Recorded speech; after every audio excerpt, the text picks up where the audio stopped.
Look at me. I was like, oh, I made lunch today. I was going to eat lunch. And then, like, I made it. And then... We're live? Yes, we are. I asked that as a question, so I wasn't like, so we're live. No. Hello, everyone. Welcome to the This Is Not Therapy Hour. We're Effective Artistry. I'm Brandon Tessers. I'm a licensed therapist, but this is not therapy. We have with us today on camera Cecil, and with her camera off but microphone on, we have Sarah. Same setup as last week. So anybody who's returning, you'll recognize the players. So we call this the This Is Not Therapy Hour because it's an open conversation, question and answer, whatever. For anybody who's here, feel free to add comments, questions, anything in chat at any point. We have a theme for today, and that theme is sleep. We're going to be talking about sleep today. But if you're here and you have questions or comments or anything, it does not have to be related to the topic. We just have a topic chosen to make it easier for us to kind of get started, and we solicited some questions ahead of time so that we have something to address before anybody feels ready to throw something in the chat. That way there's not pressure on everybody here. We call it the This Is Not Therapy Hour because it's not therapy, even though it is discussing things that hopefully are helpful, and we're trying to give whatever information and support that we can to help people deal with actual things that they want to change in their lives. But it is public. It's a live stream, so any of you who are here in chat, just be aware of that. And of course, the truth is that we don't know anybody here, and we can't individualize anything, and all real solutions have to be individualized. So everything we talk about today is going to be kind of general knowledge and awareness as recommendations for things to pay attention to or things to try, not as things that are definitively true or definitely will work. We really believe in trying things, and research and advice is helpful as far as a place to start. But when you try it, if it works, great. If it doesn't work, then great. Drop it and move on to something else because now you know something more. And if you don't do it at all, even though you intend to, also great. You know more. So having said all that, as a general rule of thumb, the more general an answer or a question is, the more frequently it will apply, but the less impact it will have in each case in which it applies, and the more specific, the more impactful, but the more limited as far as how often it's useful. So, sleep, how to do it. Who named that? I like that name. Sarah did, so. I think I did. I was desperate. Like, how do you do this thing? You know, I don't know why this particular memory is stuck in my head, but you know how we all have those like random childhood memories? I remember watching an episode of Muppet Babies. Did you guys ever watch that? Muppet Babies? Mm-hmm. Of course I have. Yeah. Recently or in the past? Because yes to both. And there's an episode where they're all trying to fall asleep and struggling, and they ask, is it Beaker? Who's the scientist? Beaker, right? Whatever, the scientist baby Muppet. They ask him how to fall asleep, and he's like, okay, decrease your breathing. That's the pace at which you're breathing. Decrease your heart rate, close your eyes. And then they're like, and now what? And he's like, and that's it. Now we're asleep. That's just what that title makes me think of. It's just pretend to be asleep. Sleepover episode? Might be. I don't remember details. I remember that, and I remember that they spoiled that Vader is Luke's father. Muppet Babies is what spoiled that for me when I was like 7 years old. Anyway. I didn't realize we were getting into trauma today. Let's talk about sleep. And, well, I was going to do kind of like an overview, but let's just jump right into questions, and then the overview stuff will kind of come up as we address actual questions. How's that sound? Sounds great. So we jokingly made this question. We talked about this. Was just like, how do I do this sleep thing? Because I know that sounds utterly ridiculous, but it's a real challenge. What is this sleep thing? What is it that humans do to do this sleep thing? How to human. Yeah, well, like I said, the more general, the more frequently it applies, but the less impact it has. So how do we do sleep is a pretty general question. Oh, I was going to start answering. Yeah. She threw up another one. But go with it, then you can answer this one later. Okay. Well, so, I mean, I don't know how much explanation we need about what sleep is. We all sleep at some point, so we know what sleep is. But in particular, what I want to open up the conversation today is to look at more variables than people typically do. Because what we talk about when we talk about being tired, just like with any other analytical word, any other metacognitive way of looking at your own experience, it's not a thing in and of itself. It's a word that we use to apply to an incredibly complex and nuanced experience that compresses that data. So in a moment, we're feeling all different kinds of things. We are aware of different sensational experiences. And a lot of that, especially when we're talking about sleep, has to do with interoception, meaning the senses of things internal to the body. Like, how do my eyes feel? How does my face feel? Am I yawning a lot? Might be something that makes you feel as though you're tired. And of course, there are external cues too. Particularly light and time of day and how everybody, the activity and sensory inputs around you. Because even if you're exhausted, if you're in a busy, energetic, like train station, you're probably not feeling as tired as you would if you were at home in a dark, comfy room, right? So part of it is about observation, starting with what do we mean when we say we're tired and how are we tracking that? Because a big subset of people's troubles with sleeping is trying to sleep at the wrong times. Because we're not accurately tracking how and when we're getting tired. This is especially common with ADHD people, neurodivergent people in general. Interoception in particular, just as a whole thing, not just tiredness, but hunger and need to use the bathroom and whatever, tends to be something that ADHD people struggle with. I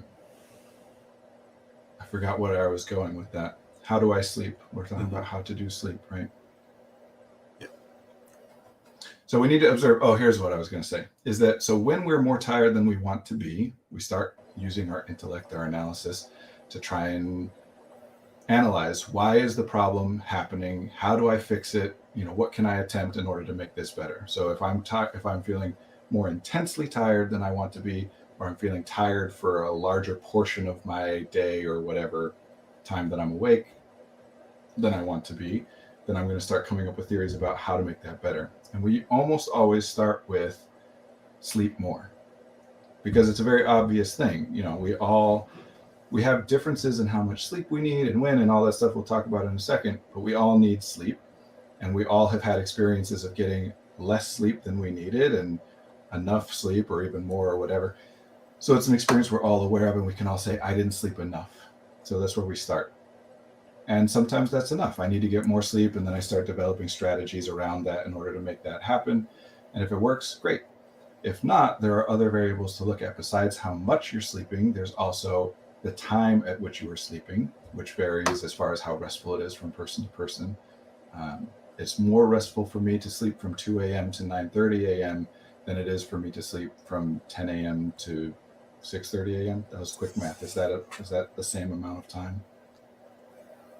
Point is, I could sleep for the same amount of time, and doing it at different times will be more or less restful. So that's another variable to look at, as well as sleep quality is another big one. So again, we are focused on the stuff of which we're most aware, which is when we're awake. We're not as aware of when we're asleep.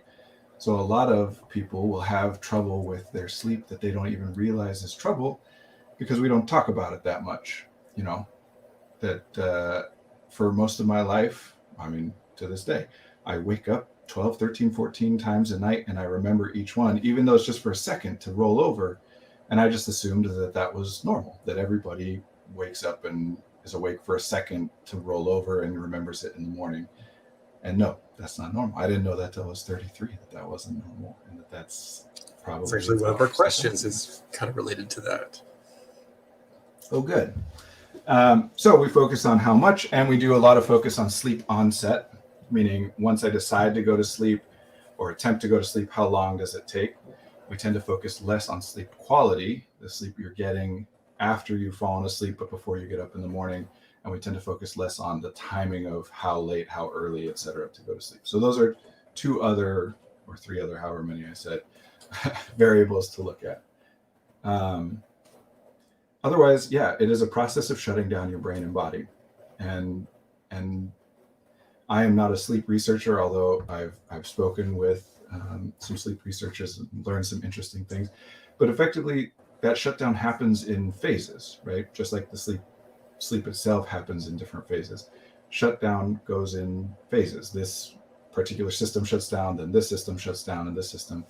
And for various reasons, that process can get disrupted, meaning that there's a larger gap between this system shutting down and this system shutting down. So for people, for example, who have those, half asleep and then my body reacts kind of things, you may be experiencing that more than others because that part is shutting down later. There's a larger gap between that part shutting down and what shuts down first. Things can get out of order, and et cetera, et cetera. I feel like that's a rough overview, right? So let's get what was that first? Yeah. Well, I guess next question besides how do I sleep? The answer to that question. Go ahead. Sorry. No, answer it. I was just going to say the answer to that question is to experiment with all these variables until you find the pattern that works best for you.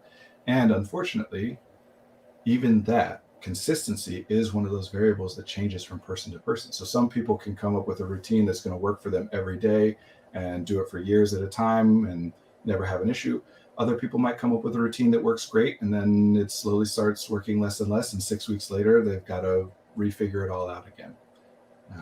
But it is about experimenting with all these variables until you find what works for you so that you kind of get into that shutdown process and then do it at the right time. You get the best sleep quality that you can by whatever variables, and we'll talk about that, a lot of that today, that affects that quality, and then how you wake up. So that leads us to another question we have is, I'm tired and try to get out of bed. I'm tired and trying to get to bed. Sorry, but I can't get my mind to go to sleep. How do I fall asleep?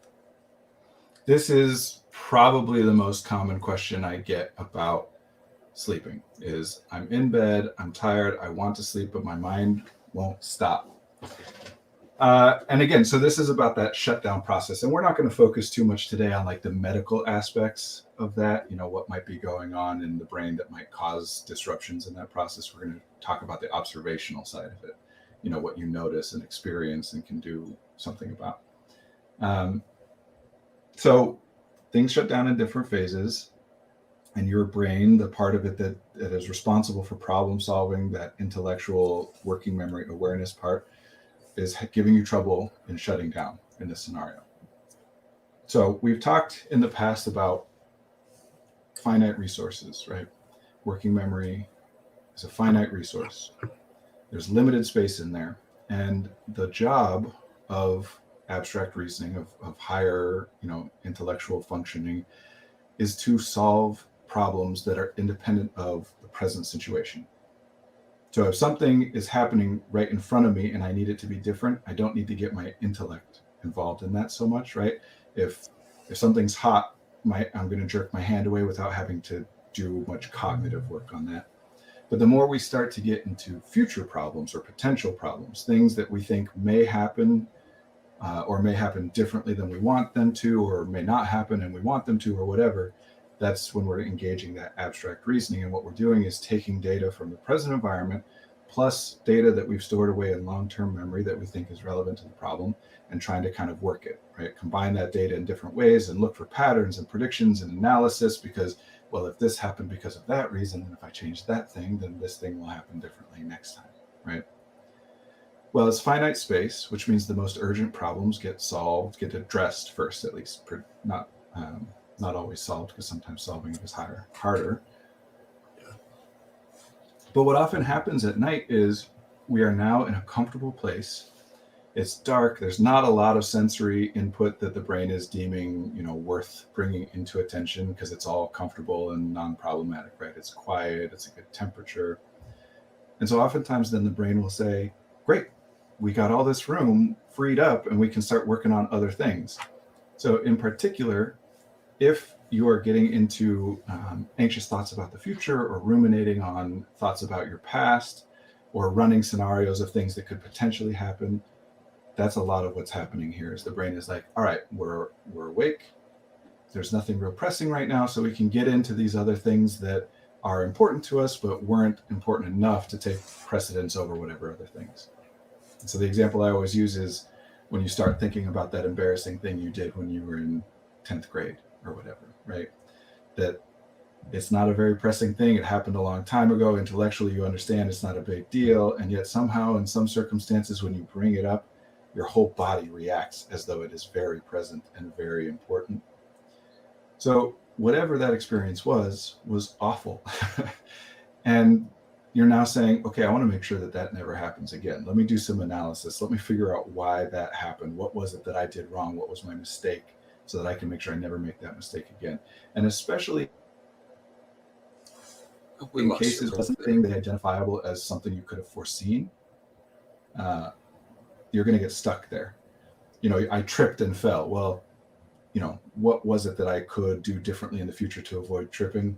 You're probably not going to come up with something. But I just feel like I'm being personally attacked. I know. Does anybody else feel like that? There's Every week. No. Common metaphors or examples, right? This stuff comes up with people all the time. Yeah. So it's saying that was awful. I want to make sure that never happens again. So let me really get in detail, but you don't really remember it that well. At this point, you've reconstructed more of it than you're actually remembering. And even if you remembered it perfectly, there's not really a lesson to take away as far as how to prevent this from happening, other than maybe like never walk or never be around people. That is solid advice. I cannot stress it enough. Don't do anything or engage with anyone for any reason. Problem solved. So when this is happening, what we want to do, and we just had a comment address this talking about a podcast called Sleep With Me, which I'm not familiar with the podcast. Yeah, I've used that before. But yeah, somebody just talk, put this on, just listen to me talk. I'll get into my like dulcet sleep tones and well, if I could say, I think I'm thinking of the right one. Sleep With Me is it's just this guy telling, like, he calls them like boring stories. Is that the right one?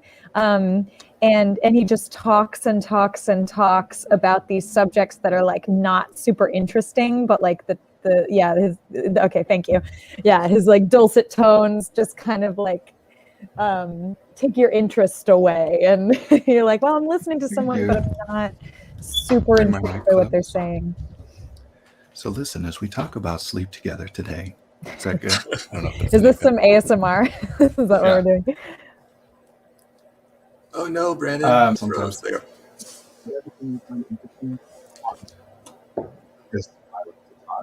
Brennan, you seem like it changed a lot of things. We're having a hard time hearing you. When I moved my mic, I messed something up. Oh, nope, you're good. You're back. Hopefully it wasn't just on my end and I'm causing problems. Audio is off.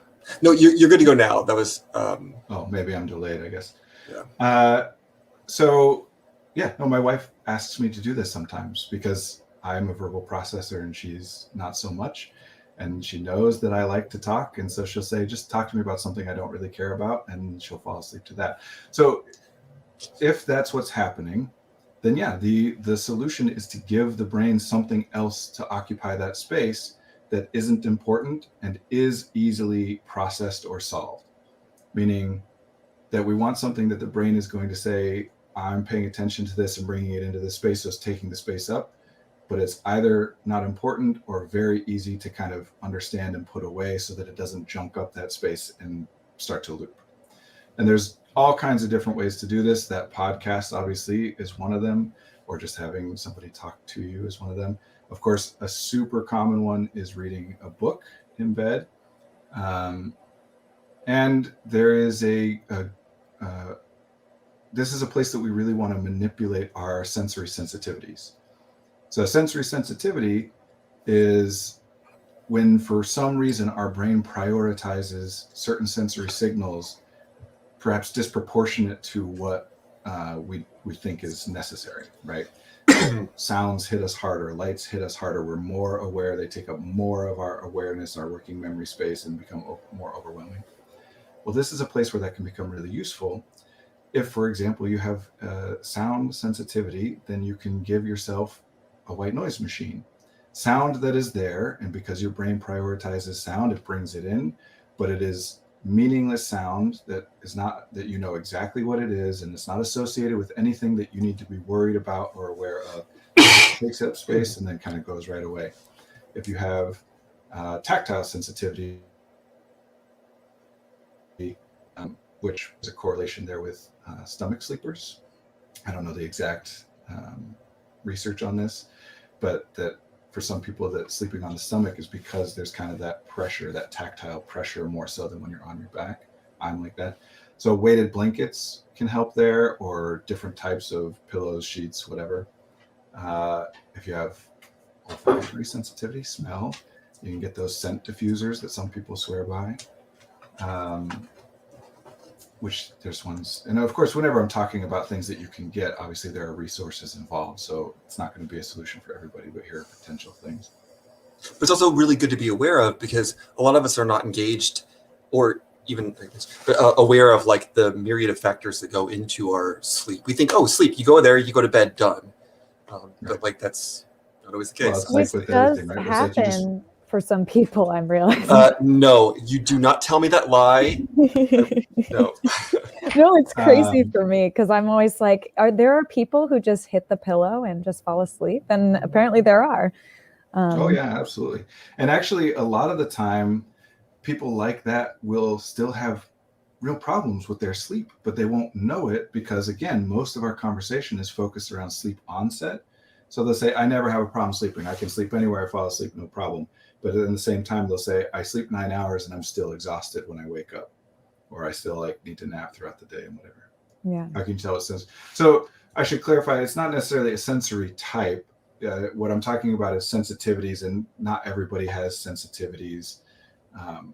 But like I said, it's when your brain prioritizes a certain sensory type of information disproportionate to its actual importance when you reason through it. So, you can definitely look for signs, but this is actually, maybe we should do a whole thing on sensory and sensitivities and that kind of thing, because there are signs. So here's some common ones. People, especially young children, covering their ears frequently will show that there's potentially, not one-to-one correlation, but potentially auditory sensitivity there. Picky eaters, both in like what they're touching. I'm talking about kids right now. I have young kids, so I'm thinking about that. If certain textures really bother you and you just can't handle that touch, or certain sounds, misophonia, right? If certain sounds really affect you, if certain kinds of lighting, especially bright fluorescent lighting, really bother you, and everyone else is like, what's the problem? But if it can trigger migraines for you or headaches. There's also what we call hyposensitivity, which is an under awareness. So like for myself, I am hyposensitive in olfactory and smelling. I have a terrible sense of smell. And my wife will be like, oh, this is awful. You smell this? I'll be like, I don't smell anything. She's like, you gotta be kidding me. But the problem with this, as with a lot of this stuff, is that we don't even know that we're different from the norm until we talk about it. And we don't know to talk about it because we assume that our experience is normal. So it's not that everyone has a sense type, but if you notice, that can be a way to guide it. Otherwise, if you don't, hyposensitive for decibels, for sure. But if you don't have an awareness that can guide it, you can just experiment too. That's what this is all about, right? Is try something, see if it works. If it does, cool. If not, drop it and move on. Although that can become an expensive process if you're talking about buying equipment for each thing. But yeah, try a weighted blanket, try a scent diffuser, try a white noise machine, try a soft lighting in the room, a lava lamp or whatever. I don't have anything good for taste. Oh, I was going to say, did you already mention eye masks? Eye masks, because that was a huge one in my family, where it just kind of, there's also something about the pressure around the eyes. There's different types. So some of them are flat, they go like flat against your eye sockets, and some of them they're actually built in where there's more space. And we're talking like I got some for like $7. So I'm not talking about like really expensive ones, but that was a big game changer. Yeah, you can get some that you can either cool down in the freezer or warm up in the microwave. Same with pillows. You'll hear people talk about like, I need a pillow between my legs. And a lot of this is because of like pain, right? Especially as you age and have joint aches and whatever, that you need specific sleeping positions will help you. But some of it is that kind of sensory input taking up that space in the brain. So that's one. Go ahead. Yeah.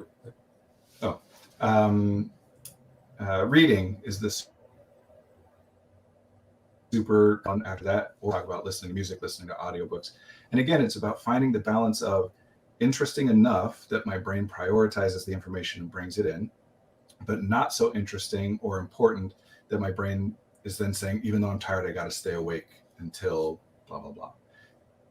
So books and audiobooks and podcasts, part of the reason that they work, or music, part of the reason that they work is because you can stop at any point and pick up again the next day. There's no urgency of, if you set a goal for yourself of like, I'm going to finish the chapter and then go to sleep, what can happen there is you start to get tired. You get that window where you fall asleep, but you kind of push through it a bit to get to the end of the chapter, and then the window is missed and you're kind of awake again. This is also why I don't recommend watching TV or movies or even like YouTube videos. Not because there's an inherent problem with them, although we will talk about the blue light and stuff, but because you might get sleepy in the middle, and then there's, you know, a desire to say, okay, I'll stay awake. Even if you're not consciously saying it, there's just more of that intrinsic reward of, I want to see how this story, you know, concludes, rather than dropping in the middle, because it's harder to pick up the same place tomorrow. So Brandon, yeah. So you mentioned blue light briefly, but I have a question about you know, a lot of people have tablets now and read on their tablets, or like iPads and stuff. So it's not like watching TV or something's actively happening, but do you feel like there's a difference between that and reading an actual like physical paper book? Well, sure, there's differences in terms, especially of the sensory input, right? The tactile input and the smell. People will talk about, I love the smell of real books. Yeah. So yes, there are differences. As far as whether those differences are detrimental to falling asleep, so usually I'm very much a like that all the anti-screen time stuff is not proportionate to the research. Or people's anecdotal lived experiences. So now research is important. No, I'm just kidding. that it's you know, a bit of a boogeyman. But the one that I'll say that seems to be pretty consistent person to person to me is the blue light thing, which means these kinds of electronic screens, in the way that they operate, and I am not an expert in that, but it means that even if it's not blue on the, you know, you're not the color blue, there's still blue light involved in the production of whatever it is you're looking at. And that blue light, the theory, right, evolutionarily, is that in the morning when the sun comes up and the sky is blue, that's what starts to wake you up. And red light puts you to sleep, you know, as far as the red sunlight. I don't know how, you know, solid that stuff is. But even, so there are all kinds of blue light filters. So in fact, most electronics these days, like most phones and tablets, come with them built into the operating system, that they'll have like a wind down mode or a blue light filter mode. You can also even get physical things that you can put on top, like little sheets to filter out the blue light that's coming at you. Although still having the light, even if it's not blue, blasting at your eyes, for a lot of people is going to make it harder to fall asleep. That doesn't mean I don't like them. I use a Kindle, but I use the Kindle Paperwhite that's got the side lighting. So the lights are around the screen, pointing in towards the screen instead of backlit, pointing at your face. But really, more than anything, it's just, again, experiment, preference, you know, which one works better for you. I love the Kindle because I don't even have to worry about putting a bookmark in or whatever. Like, as soon as I'm falling asleep, I just set it down and it knows where I am and I don't have to worry about it. Is that what you were asking about, blue light wise, technology wise, Sarah? Yeah, pretty much. I think it's just been a question that's newer, because now we have access to technology late at night, you know, in the past decade or two, and so I just thought that was something good to touch on. I think it's interesting. And yet, go ahead. You're talking about like the TV and everything, and like masks. So my partner, if you could design the room, it would be a cave underground where there's not a trace of light, and that's how he likes to sleep. Is this like silent cave of darkness? And me, on the other hand, like I fall asleep with my head between pillows because the TV's usually going and there's like the light still on, which doesn't bother me because I'm okay with that. But I have to be like, I like to have the TV on, but it has to be a show I can almost recite by heart. Anything that's new, it's like I'm not gonna be able to sleep through that. Which this again is very common and more common these days. I think this is one of the reasons that shows like The Office and Friends get streamed so much. Don't forget Community. Community. I mean, all of Parks and Rec, because they're very low stakes. They're sitcoms where we know things are going to get wrapped up and be okay. Movies. You can watch the whole thing and learn it and then watch it again. And it's because remember, what we're talking about is that balance of interesting enough that the brain brings in the information, but not so interesting or pressing or important that the brain then has to push through and prioritize it over sleep, that it has to be dealt with now. So a lot of times those kinds of shows or cartoons or whatever might fit in that window for a person. And for another person, they're not. So you're really looking to develop your own window for this stuff. And again, this is more important for people who have their mind running on whatever kind of thing that's keeping them awake. Because other versions of having your mind running when you're falling asleep might not keep you awake. Like perhaps you fantasize, daydream, come up with story ideas or, artistic and creative ideas. And that can be something that's engaging without being pressing.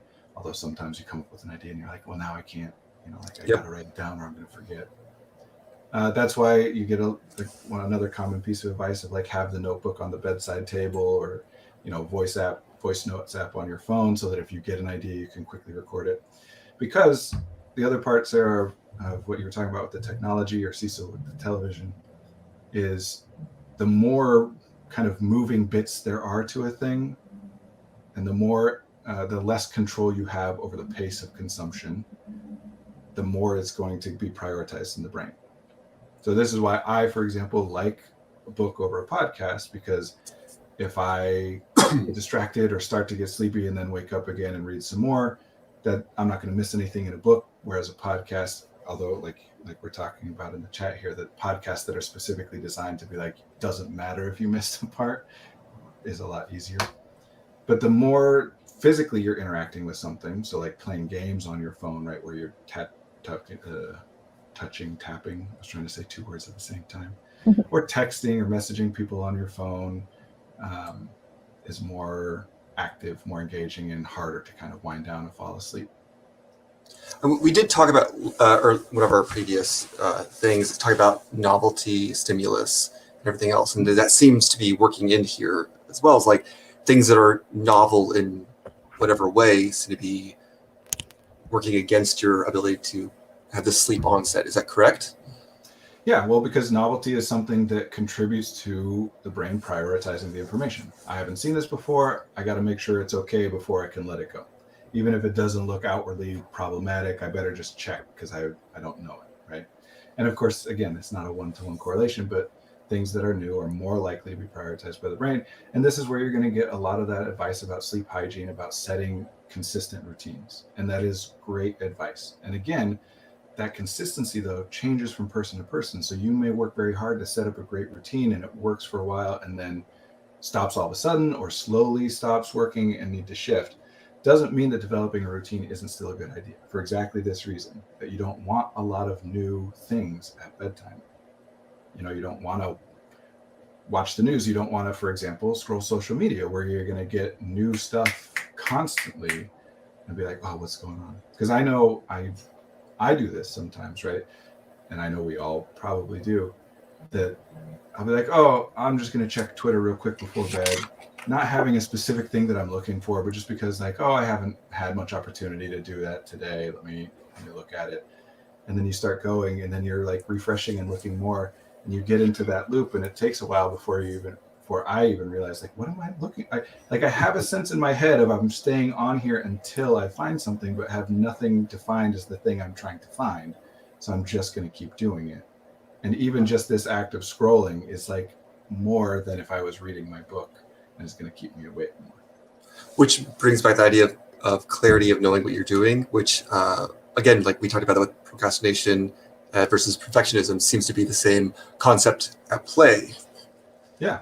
The more you have things set up, both in terms of like routines, habits, kind of things, but also in terms of the environment, the easier it is because the less work there is to do each time. I don't have to resolve problems. I don't have to figure out new things. It's almost always going to be harder to fall asleep in a new place than in your old place, right? The one that you know. So yes, generic advice, but I'll put it out there. I mean, you can find this stuff anywhere. This is like the common stuff everybody's going to know is look at what time you want to fall asleep and what time you want to wake up and try and be as consistent as possible about that. Experiment, I would say, if you have the freedom and flexibility in your schedule, experiment with later, earlier, whatever, to find the ideal time for you. This is how I know that my optimal sleep schedule, at least as of 6-7 years ago, was 2:30 a.m., was 2 a.m. to 9:30 a.m. because I experimented with different ways of doing that. And we'll talk about sleep onset, delayed sleep onset. The official name is something like delayed sleep wake cycle phase sleep disorder or something like that. But it's when your brain and body want to fall asleep 2 hours or more after is considered socially appropriate. And that is very, very common among ADHDers. Also, what is appropriate sleep time? Like, I know that like it's because we're all like, oh, like the 1950s is like sundown to sunrise or something, which is, but like as a kid, like it's time of like your parents' farm and like everything. Like that's not.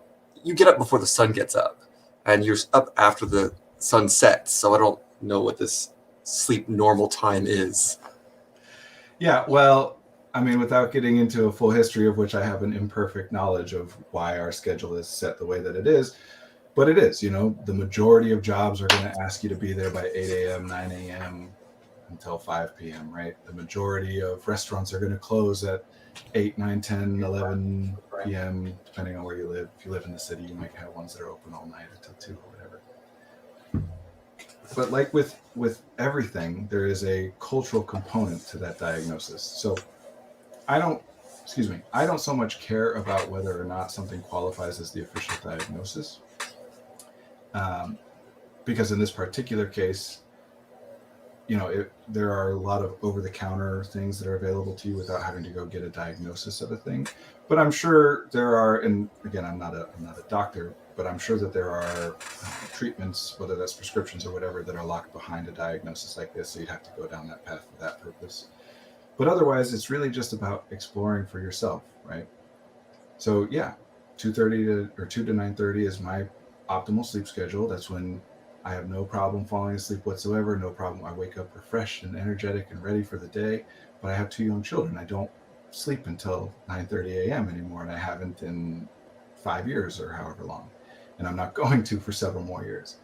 And a lot of us are in that situation where what the optimal sleep pattern for us is not an option for one reason or another. We got to get to work or school or whatever by X time. So we have to find, again, the best compromise that we can of how do we experiment with sleeping at the right time and getting enough sleep so that we can wake up feeling rested and fresh. And we talked in our energy thing last week about starting with just in the morning, take a quick inventory of scales 0 to 100. How rested and energetic do I feel? How good do I feel after waking up? So that you can start to build these correlations of when I do this, when I try that, because there's all kinds of variables that are hard to notice, and it will be easier if you're observing on paper in a way you can go back and track. And there are great apps for this too. One of the best things is to get on your phone. I know on Android there's an app called Sleep as Android that you can just you put your phone in your bed and it will listen for snores and sounds and things, and it will also detect movement, so it will be able to give you an estimated report of what your sleep quality was like. If you can afford, watches or other sleep monitors, heart rate trackers that can help make that stuff more accurate. I don't know Apple as well, if they have a similar kind of app, but I'm sure they have something probably built in, because they like to do everything in-house, Mm-hmm. But get that data, start tracking. When I have the temperature set 1 degree higher or 1 degree lower, how does that affect my sleep schedule or my sleep quality over time? When I go to bed at 10 o'clock versus 10:20 or 11:30 or whatever, how does that affect my sleep quality and how I'm feeling in the morning? Diet is a big one. What is it that you're eating and drinking and when before going to sleep? Again, the generic advice you'll hear is try not to eat anything big after 8 p.m., but everybody's schedule. That's nonsense. Well, says the man who also was saying earlier that he's always tired and never sleeps well. So, Called out. That's because I do a lot during the day. I do the same, especially since I started ADHD medication. I don't get very hungry during the day. I eat enough, I have a schedule of things to eat because I'm not doing it based off of what I'm feeling like. But then for dinner, I've been allowing myself to eat dinner at like 8 p.m. And honestly, I might be shifting that soon because I'm starting to suspect that that's part of what's disrupting my sleep. But how will I eat my feelings if I don't have my bowl of Oreos with half and half or my bowl of ice cream? Well, you can also change what it is that you're trying, what it is that you're eating if you're not changing the time. And again, like, sugar and carbs and things like that supposedly are going to be worse for you to eat later than other things. And what you're drinking. And again, this is individualized. Some people, when they drink caffeine, it starts to zonk them out as opposed to waking them up. I'll list off just really quickly some of the common sleep supplement kind of things that people may or may not know about. The one that is most common that I feel like most people know about is melatonin, which you can get over the counter. And again, be careful and be specific. There's a term titrate.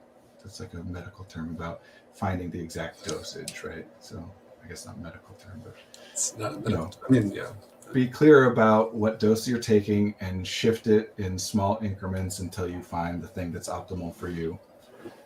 Melatonin, L-theanine is one that people talk about a lot. And I'm putting all of these out there without judging whether or not they are effective. I'm just telling you what some people will swear is effective for them, because sometimes there are things that work great for people, and honestly, whether or not it's placebo, who cares? Even if the research doesn't back it up. And sometimes, like with L-theanine, that the research that's been done on it, which is limited, doesn't really show much of an effect on sleep quality unless you're talking about specifically people with ADHD. But that study was done with 900 ADHD boys from age 12 to 13, so all kinds of variables. Tryptophan, because the body turns that into melatonin, the stuff in turkey and red wine. Trying to think.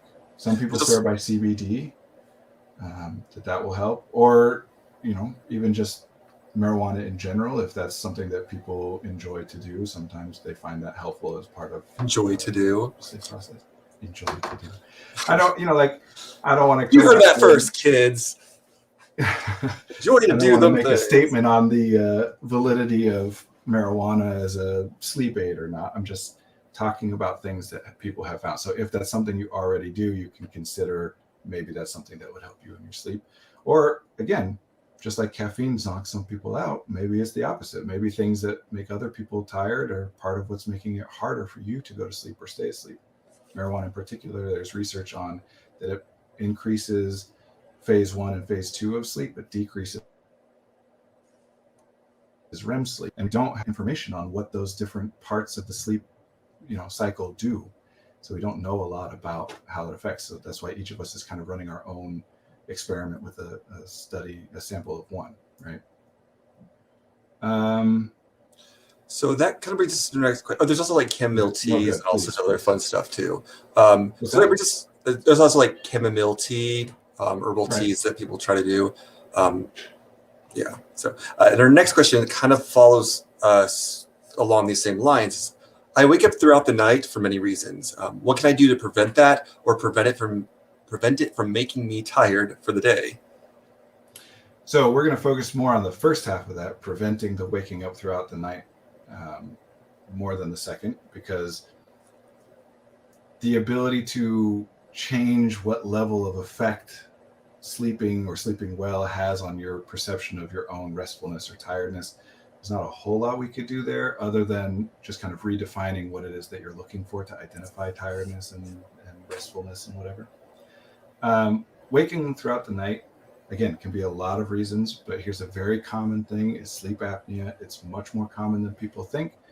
I know for me, at least when I first learned about it in like AP psychology back in high school, it was taught as this thing of like people stop breathing and they can die in their sleep and whatever, which is true, but makes it seem like a much more rare condition than it actually is, because sleep apnea is really just about disrupted breathing patterns while you're sleeping. So if you snore consistently, if people have complained about your snoring, that's a pretty good sign that you may be experiencing sleep apnea. If you find yourself, I don't think I said this on stream. Oh no, I did, about waking up 13, 14 times a night. If you find yourself waking up frequently throughout the night, it could be sleep apnea. If there's somebody else around, you can ask them, do you hear me snore a lot? When I'm snoring, do you ever notice me pause in my breathing, especially that kind of like that pause in between? That's sleep apnea. My brother, who is 33, just finally got a sleep study done last week. I've been telling him to do this forever. And they found that his blood oxygen level was dropping down to 58% while he was sleeping throughout the night. Sleep apnea is no joke. Yeah. He's going to be using a CPAP machine. But I mean, And that's the good thing is that it is treatable. Right. You know, and there's a huge community out there of people with sleep apnea that are always willing to help and give advice. Yeah. And just so that you know, people with ADHD are 7 times as likely to have a sleep apnea diagnosis as the general population. So there's definitely a correlation there. And it's not just CPAP machines too, right? And also there's 2 different kinds of sleep apnea that has different blah, blah, blah. But one is affected by weight, that as you gain weight, you're more likely to experience sleep apnea because it's literally like parts of the, muscles and things that I'm getting like a ringing sound on my, it's so disruptive to someone who's got auditory sensitivity. And that's another thing is that your general health, right? Like having extra weight on your body or lower muscle tone can cause sleep apnea because your epiglottis falls and obstructs your airway and whatever. It also can just make it more uncomfortable to sleep. So that's part of it, or could be part of it for some people. And part of it too is in order to sleep well at night, you need to expend your energy during the day. That I think pretty much everyone I've ever worked with, and certainly myself, and I Cecil and Sarah are interested to see if this is your experience too, but I think it might be, that if and when you're in those phases in your life where there's not a lot of difference between daytime and nighttime, that like you don't have much of a structured schedule, you can sleep whenever you want, you hang out in your room and in your bed a lot of the time, whether it's day or night, things start to get a little confused and you're just kind of in this perpetual twilight almost of like never fully awake, never fully asleep kind of thing. That we want to make the transition as clear for the brain, as possible. Mm-hmm. That wakeful time and sleeping time. So, and that's been C2, it can get used to this pattern of now it's time to start winding down, shutting down. Especially like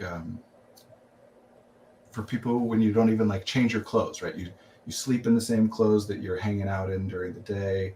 You don't get up and make your bed. And there's all these things that I know are like connected to like discipline, kind of almost military style. But there's also oftentimes a reason that those things are there, even if we don't understand the reason. That there's a reason that we have these kind of ritualistic ablutions, right, at night of cleaning your face or taking a shower or brushing your teeth or whatever before bedtime as a signal to the brain and the body of a transition from one thing to the next. And we do a lot more of that for our body than we do for our brain. So one, again, of the common things is that you can do something in order to process your experiences of the day. Journal at night or kind of verbally process through. There's a reason that partners often talk through at night. How was your day? Tell me about your day, to just kind of process and be able to put things away in order to transition into that sleep. So you build that routine as well. I really do recommend for people to be in a different, either wear pajamas or sleep naked or whatever, different than what you're doing during the day, and being more physically active, but more of your energy during the day, especially if you're doing a great job with setting goals that you're achieving, completing. That makes it easier to fall asleep too, because again, like the book thing, right? It's not unresolved. If I have something I'm trying to work on and I didn't get it done today, how many of us, when we do wake up at 4 a.m, can't get back to sleep because that thing pops right back in? Right. So if we kind of resolve everything and put it away. So I do tend to combine this with that ritualizing gratitude piece, where there's a reason that people meditate or pray at night, that you take time, set it aside for a ritual, kind of thinking back over your day, processing through it in whatever way works best for you, and then transition into sleep. I mean, that kind of like goes back to what we were talking about last week. We were talking about scheduling, building your schedule, not just around time, but also your energy resources, and, checking in the morning, but almost like checking in at night, saying like, how am I tired and which ways am I tired? And maybe that also has an impact on that. Cause there's days where, sitting in the chair all day and I'm like mentally just fried, but unable to sleep because I'm like, I want to go bike 30 miles, kind of thing. And different people have different ability, different access to resources to do this, but as much as possible for you, get out of your bed during the day, get out of your room during the day, so that it is more of a transitional, restful space, as opposed to the space where you also do all these other kinds of things. And just make sure that you get your daytime pajamas and your nighttime pajamas. I mean, I feel like that's a big lesson we learned in the pandemic, right? Yeah. It's funny because I always made fun of my partner for he wears pajamas. I'm like, you go get dressed to go to sleep. And to me, that's just a funny thing. But I hardly wear clothes anyways. So it's no matter what time of day it is. Saying that I sleep in the nude on the stream, but since we're there, I get really tactile, hypersensitive at night. Anything clumped up or whatever on my body is so uncomfortable to me. So yeah, what kind of sheets and everything. So sleep apnea is one thing, but as far as these other things of why you might be waking throughout the night, check your sleep environment, the temperature, air movement. Do you need a fan? Do you need to open a window? Do you have the right kinds of, like we're just saying, sheet, blanket, pillow, bed? Is it the right level of supportive for you? So other than that kind of internal, brain and body reasons for waking up, it can be environmental, that there are sounds that wake you up and figure those out as much as you can. Again, those apps are really great for that, so you can start to see the patterns of where your sleep is getting disrupted. Here's a big one, by the way. I don't know if anyone's going to ask this question, but a very common strategy that people use is to set an alarm for an hour and a half before they need to wake up, so that they can hit the snooze button 6, 7, 8 times, which I totally get, because it grows out of when the alarm goes off, I don't want to wake up, so I start snoozing it, and sometimes I forget. So why don't I move it earlier so that even if I snooze it, it'll go off again? And you kind of just keep putting it back and back. Don't do that, because then you're already tired, or you wouldn't be having a hard time waking up in the first place. But now you're disrupting the last hour and a half of whatever sleep it is that you are getting. It's already a time that you don't want to be awake, or you wouldn't be struggling with the alarm in the first place. So instead, look at getting an alarm that makes you get up when it goes off, so that you can set it for the last possible minute of when you need to wake up. And yes, again, that can be switched from an audio alarm to one of those sunrise alarm clocks that puts visuals into the air. Get one of those alarm clocks that requires you to do a CAPTCHA, or they have them to run around on the floor, or locked and you have to solve puzzles or whatever. Talk to people with whom you live to say things like, hey, if I'm not up, dump water on my face, or whatever it needs to be, so that you can get as much continuous sleep as possible. Do we have another question? I know we're running low on time, but maybe one last one we can do fast. Someone had asked, again, this kind of goes back with everything else. This is an important, talked about it, but so everybody knows the research, right? That depending on what age, you should get X hours of sleep. But again, with all research, that's useful and valid, but not globally accurate. It's statistical analysis. And part of that statistical analysis is throwing out outliers. Some people really do only need 4 hours of sleep in order to feel restful based on whatever it is that they're doing through their day. And some people need 10. And there are other variables, like we talked about in energy last week, besides sleep, about how restful or how tired are you feeling.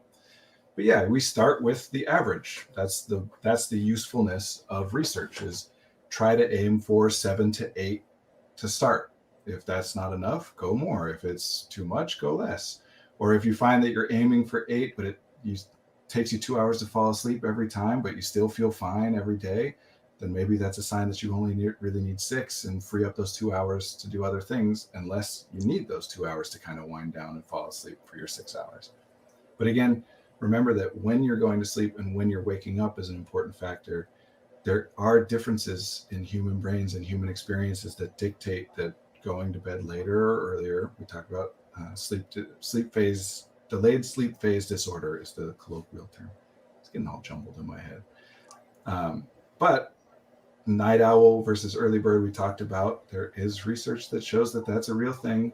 And I know people like to distinguish between the disorder and being a night owl by saying that night owls choose to stay up later. Although there's a real gray area for people who have delayed sleep phase disorder who would also choose to stay up later if they could. You know what I mean? Like, it depends on when you're trying to make yourself go to sleep as part of that too. So start with 7 to 8 and start with 10, 11 p.m. at night to 6, 7 a.m. Right now it's super popular, this thing going around of these like programs where it's like, no, you got to wake up at sunrise. You got to wake up at 5 a.m. That's how you have a productive day. And I woke up at 5 a.m. this morning, not on purpose, but because I woke up at 4:45 and started thinking about unresolved work things. And so I got out of bed after 20 minutes of failing to get back to sleep. And yeah, it's great. I had all that time in the morning. I did a lot. I worked out and I did all these different things, but I'm going to be tired later. So I don't know, if I could get into a place where I can do that, sure, I can see the benefit of it. But you're just trading time at the end for time at the morning. So try it. But if it works for you, great. If it doesn't, drop it and leave it. Don't listen to anybody who says that there is a universal rule. I mean, for anything really, but especially about stuff like this, sleep, how to go to bed. These are all just ideas to try. And you keep working for yourself on what's it going to be. I love taking people's advice as something to try. If somebody swears by a thing, okay, I'll try it. If it works, great. I have a question. Yeah. What about naps? Oh, So naps, again, very individualized and very much depends on length of time of day, and environmental whatever to dictate the quality. But as a general rule of thumb, starting with that average, right? What the research says is, if you're going to nap, either do a 20-minute nap or an hour and 20 minutes to an hour and 30 minutes as far as sleep phases are concerned. Theoretically, that is supposed to be the most optimal of getting some sleep and waking up feeling refreshed, versus sleeping and waking up in the middle of a cycle and feeling just kind of destroyed. Anecdotally, I'll say I have found that people who go to sleep for a nap when it's light out and wake up when it's dark out, that tends to throw people off completely and make them groggy. And then again, track and correlate. Does the nap on days where you nap or nap this way versus that way, do you tend to have more trouble falling asleep at night over time? Because some people will and some people won't. So just keep tracking it. And that's another thing too. I'm getting all rushed because we got like 2 minutes left. To think about in terms of when you're falling asleep and when you're waking up, is there can be a difference between 8 hours versus 7 hours and 47 minutes. And I know that sounds ridiculous, but waking up at different points in the sleep cycle is a different experience. So if you can narrow it down and get specific enough to, this is when I wake up at 6:48, I feel rested. When I wake up at 6:55, it's awful or whatever. And yeah, experiment with that. cool. So that was great for today. We learned that sleep is something that takes a lot of work. And it's very important. It's a lot more complicated than you It's thought. very important, very understood, because everyone's just trying to get more of it, which isn't always the issue. Mm-hmm. So it really is. I mean, everyone talks about sleep as an epidemic. It really is a big problem. So it's worth putting in the work. Mm-hmm. So that's about time. Look at us starting and ending on time. It's so good, this. Thank you, Kid Squatch. Cool. Yeah, thank you so much. Thank you. Cool. Appreciate you So participating. we're Effective Artistry. Reach out to us at effectiveartistry.com. Find us here every Wednesday at 1 p.m. Central Standard Time. Feel free to send in your questions beforehand to engage in chat however you'd like. And yeah, anything else, Brandon? It's just mind blank. Thank you for being here. We'll be here next week. Hopefully you will too. Have a good week. Bye, everyone.